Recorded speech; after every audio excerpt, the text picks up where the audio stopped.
الحمدللہ والصلاة والسلام علی رسول اللہ۔ دل میں ایمان بہت کمزور ہو چکا ہے تو کیا کرنا چاہیے؟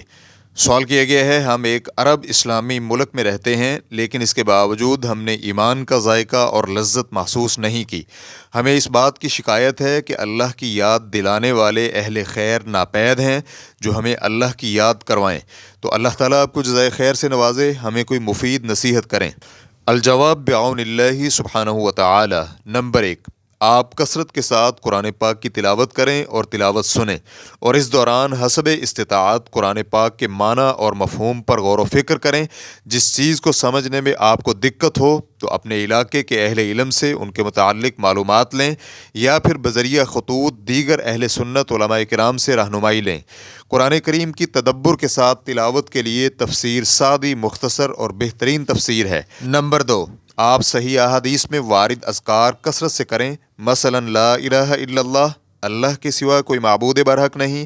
اسی طرح سبحان اللہ والحمد للہ ولا الہ الا اللہ واللہ اکبر، اللہ پاک ہے، تمام تعریفیں اللہ ہی کے لیے ہیں، اور اللہ کے سوا کوئی معبود برحق نہیں، اور اللہ سب سے بڑا ہے، اور دیگر ثابت شدہ صحیح اذکار کثرت سے کریں۔ اس کے لیے آپ امام نووی کی کتاب الاذکار یا دیگر اس موضوع پر لکھی گئی کتابوں سے استفادہ کر سکتے ہیں، کیونکہ اللہ کا ذکر دل میں ایمان اور اطمینان پیدا کرتا ہے۔ فرمان باری تعالیٰ ہے، الا بذکر اللہ تطمئن القلوب، خبردار اللہ کے ذکر سے ہی دل مطمئن ہوتے ہیں۔ سورۃ الرعد آیت نمبر 28۔ نماز، روزے سمیت تمام ارکان اسلام کی خصوصی طور پر پابندی کریں، اور اللہ تعالیٰ سے رحمت کی امید بھی رکھیں۔ اپنے تمام معاملات میں اللہ تعالیٰ پر توکل کریں۔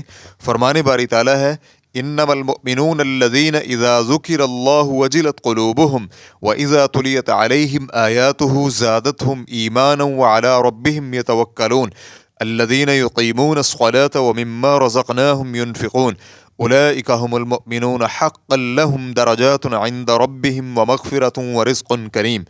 بے شک مومن تو وہ لوگ ہیں جب اللہ کا ذکر کیا جاتا ہے تو ان کے دل پگھل جاتے ہیں، اور جب ان پر اللہ کی آیات پڑھی جاتی ہیں تو وہ ایمان میں زیادہ ہو جاتے ہیں، اور وہ اپنے رب پر توکل کرتے ہیں۔ جو لوگ نماز قائم کرتے ہیں اور ہم نے انہیں جو کچھ دیا ہوا ہے اس سے خرچ کرتے ہیں، یہی لوگ کما حق مومن ہیں۔ ان کے لیے ان کے پروردگار کے ہیں درجات، مغفرت اور عزت والا رزق ہے۔ سورۃ الانفال آیت نمبر 2 تا 4۔ یہ بات ذہن نشین رہے کہ ایمان اللہ تعالیٰ کی اطاعت سے زیادہ ہوتا ہے اور اللہ کی نافرمانی کرنے سے کم ہوتا ہے۔ اس لیے آپ اللہ تعالیٰ کی جانب سے مقرر کردہ فرائض کو پابندی سے ادا کریں، مثلا مسجد میں باجماعت نماز کا اہتمام کریں، خوش دلی کے ساتھ اپنے مال کی زکوٰۃ ادا کریں۔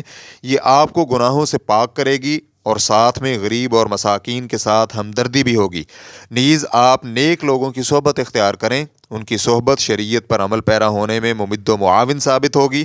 وہ آپ کو دنیا اور آخرت کی کامیابی کی جانب رہنمائی کریں گے۔ بدعتی اور فاسق قسم کے لوگوں سے اجتناب کریں، کہیں ایسا نہ ہو کہ آپ کو کسی اور جانب نہ ڈال دیں اور آپ کے اندر موجود خیر کے جذبے کو ماند نہ کر دیں۔ نفلی عبادات کثرت سے کریں، اللہ تعالیٰ سے گڑ گڑا کر دعائیں مانگیں، اور کامیابی کے لیے اپنے ہاتھ اٹھائیں۔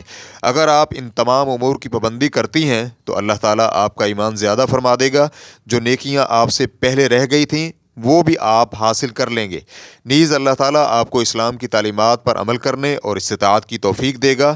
آپ کی کارکردگی دن بدن بڑھتی چلی جائے گی۔ ریفرنس کے لیے دیکھیے دائمی فتویٰ کمیٹی جلد نمبر 3 صفحہ نمبر 187۔ واللہ تعالی اعلم۔ اسلام QA ریکارڈنگز مؤسسۃ الشیخ محمد صالح المنجد، المملکۃ العربیۃ السعودیہ، فتویٰ نمبر 9082۔ والسلام علیکم ورحمۃ اللہ وبرکاتہ۔